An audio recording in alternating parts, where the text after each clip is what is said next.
People Power Monument, yung mga nag-o-auditors na, no? Mga technical terms, no? Kasama ko ng video, hindi ko karam. naman sa ngayon, nag-usap tayo nito, nandiyan ka naman, di ba? Ay lang hindi ka expert ko sa pagbibilang. Pero sa tansya ng mga Wala otoridad. pang, yes, actually wala pang nilalabas ng PNP na parang crystal cap, pero ayon sa MLP, ang time na nila ay nasa around 800 mahigit na yung crowd Ay, sa People Power Monument. hindi pa karamihan yun, no? Hindi Hindi pa pa naman ito, kasi hindi pa highlight. karamihan. Mamaya pa yung highlight. Oo. Oo, hindi pa yun. Kasi kung kanina umaga naman, doon yung mga nagtitipon naman na grupo, doon sa UP Diliman, umabot na nilang 1,000 eh. So, in-expect nila na mas nadami sa ito ngayong hapon. Sabi ng Alvin, ng NPD-CIO, sa Saloneta lang ito ayan o, so as of 11:50 ito, nasa 3,300. Ayun, Alvin. More or less. Si Nico, nandito kasi sa Quezon City. Oo. Pero may dadami na yan. Thank you, Nico, maraming salamat. Maraming salamat, Alvin at Sir. Thank you, Nico Bagsik. Grupo naman ng mga kabataan na nawag na ituloy ang paglilinis kay dating Pangulong Duterte sa ICC. Naroon ang balitang kumpirmado sigurado mula sa Quezon City rin. At isira si Patrong Kelly Cordero. Kelly! Alvin, ilang kilalang artista ang dumalo sa rally at nagsisabay sa panawagan ngayon. So ngayon, tuloy-tuloy pa rin ang protesta dito sa Luneta Park. Halos magsiksika na ang mga tao dito dahil sobrang dami na napigalo sa anti-corruption protest. Muling dumating ngayon dito sa Luneta ang grupo ng mga scholar ng bayan bago matapos ang program. Mamaya, bandang 12:30 matatapos ito at saka na magmamarch sa papuntang Mindona at People Power Monument. Naabutan rin natin dito ang mga artista gaya ng Adrian Aquino at Joey Santamaria. Anina, ito ang panahon para marinig ang boses at galit ng bigat. Nananawagan ni Joey na huwag patayin na garegiso at puro investigasyon. Sana niya ay may manatili sa ngayon. Pana-investigasyon nga lang eh. Kailan talaga may resulta ha. Hindi pwede pa-investigasyon. Blue Ribbon, wala.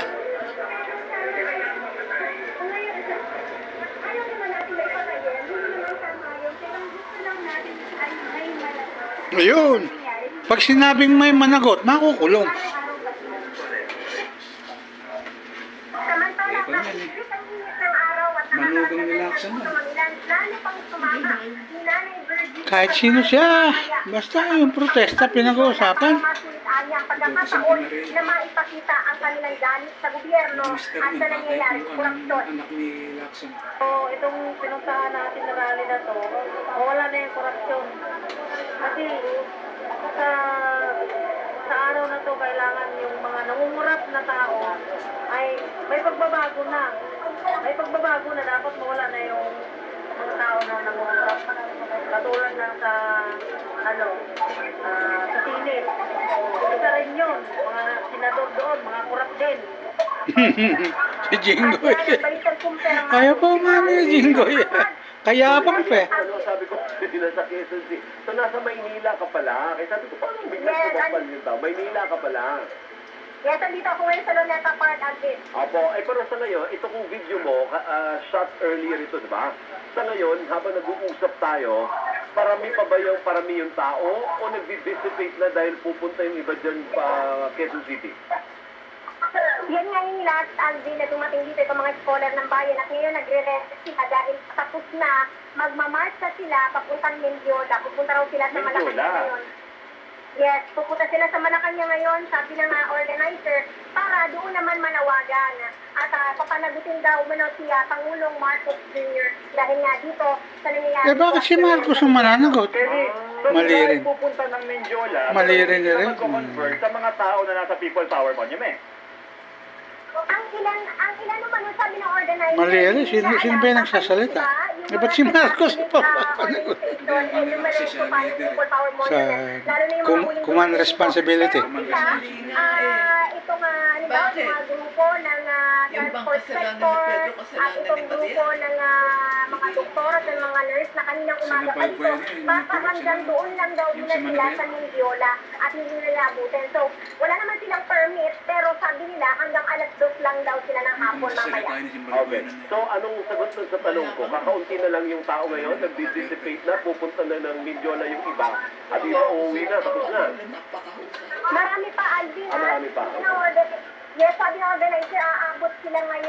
80 to 100,000. Pero sa tansya ng NCRPO, nasa ano lang, nasa 2,000 to 5,000 lang umano ang pumunta dito ngayong araw sa Luneta Park. Hindi, ibig ko sabihin kasi kung hindi pa nga yan tapos, baka pwede nga umabot sa ganung bilang.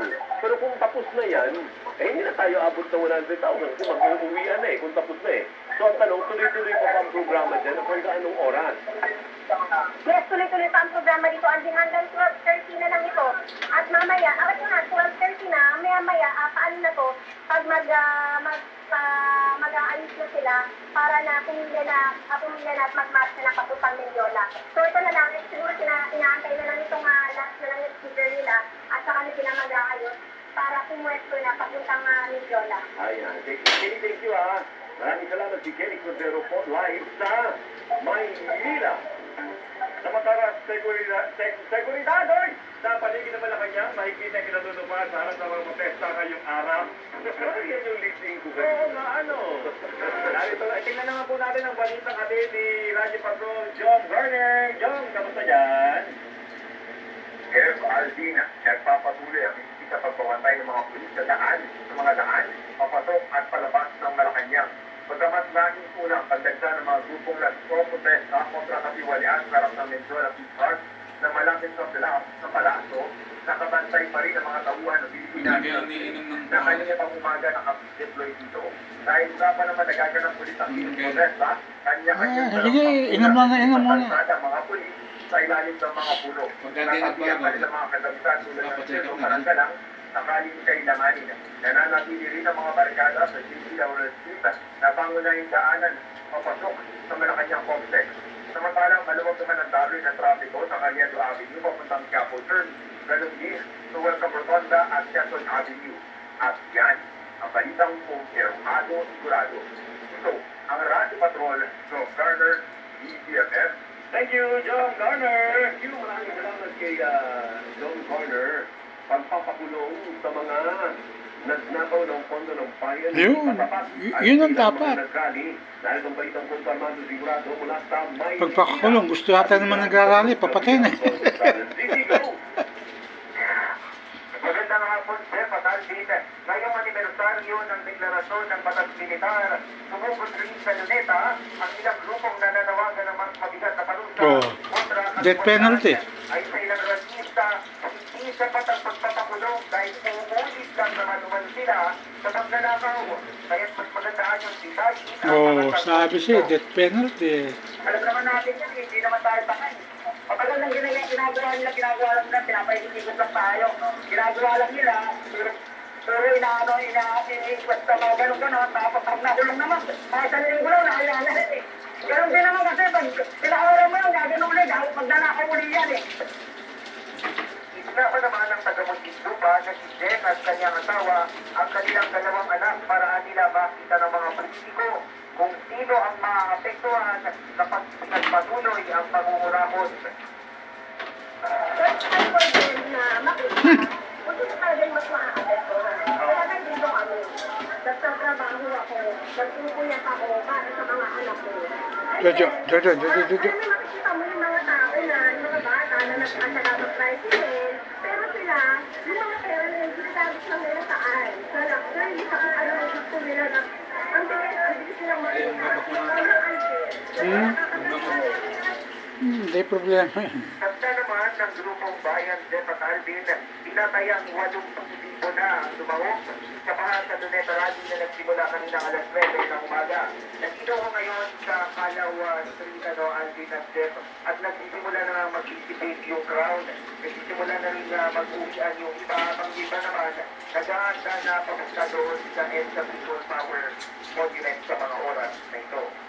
At yan ang balitang kumpirmado sigurado. Ito ang Radyo Patrol Gabriel Gonzalez, DZML. Bago mag-business mo, yaman din lang, nasabi mo ikaw ay nag-dissipate na, Parang so far, so good naman, Wala namang any untoward incident. It's just that, hindi na, ang expectation kasi ng iba ay aot ng 500,000 o I think 20,000. Na-aot ba yun, Gabriel? Hindi, hanggang mamaya pa, hindi pa naman tapos eh. Manila Public Office Office, kaninang 10:45 Umabot na sa 49,000. Okay, tapos nang kumain yung mami niyo uli. Dinner time. Ano? No. Lunch time. Lunch time na. Tapos na. Hindi rin niya alam na may video siya. Kung yun eh. September 21. Malaking rally na nagaganap ngayon sa Luneta. Okay na. Thank you.